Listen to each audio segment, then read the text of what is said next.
before using the 5 behaviors of a cohesive team, we were very separated and splintered. In healthcare, it's a 24-hour operation, so you have different shifts, different time frames, and in our specific department, we have a leader for each shift, each time. It was disorderly, a lot of gossiping. We weren't viewed as an actual team.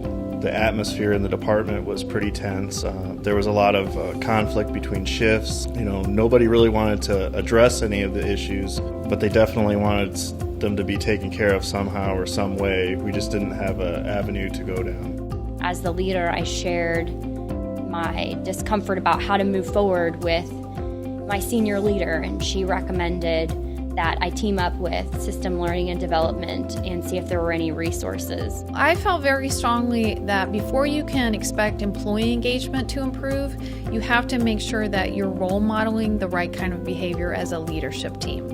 And so I recommended that the leadership team strengthen itself before they worked on trying to help the employees be more engaged in the department.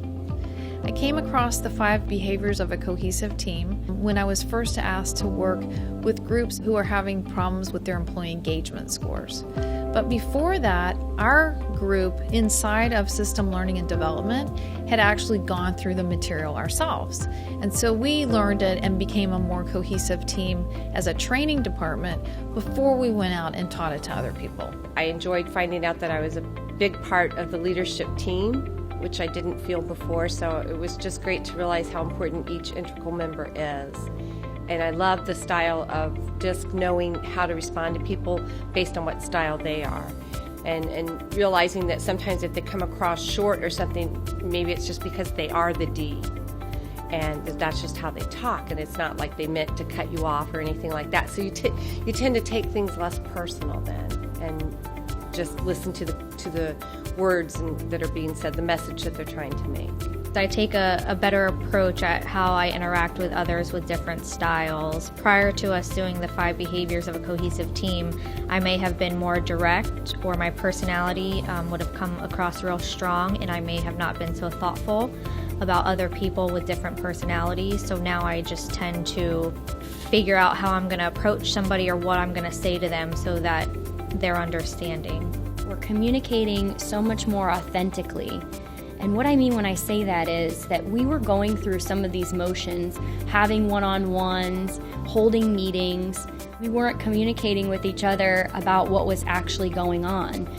I would have my one-on-ones with each one of my leaders, and I would say, what can I do for you? And they would say, oh, nothing, we're good, or I'm good.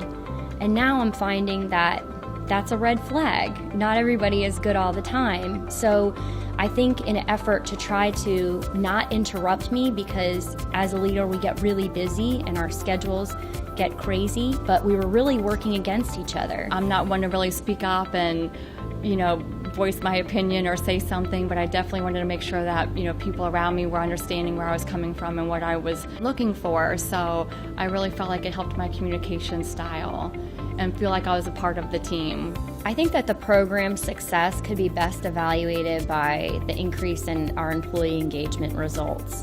We tested virtually the same exact group of people 6 months later, and the entire department was in the green, and some of the questions that were asked of the department improved 10 to 20 points. There was a green party. We wanted to do something really special for the staff that tied back to the meaning of how we all felt and the journey and how far we had came, and the results are still hanging on the control room door in the department. I really believe that the staff sees the growth within us and the trust and the commitment we made to one another.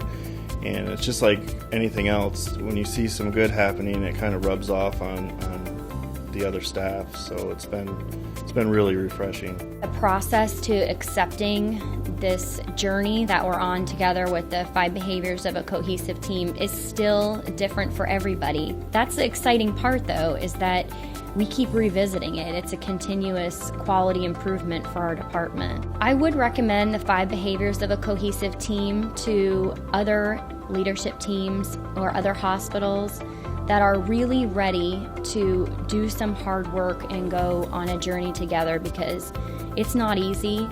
And there were moments where we had to, pick each, person up and elevate them. And there were some truthful conversations that needed to be had, but we've had them and we've really grown a bond together that, in my opinion, is unconditional. And that feels so safe and so awesome that I never want to go back to being surprised by information again.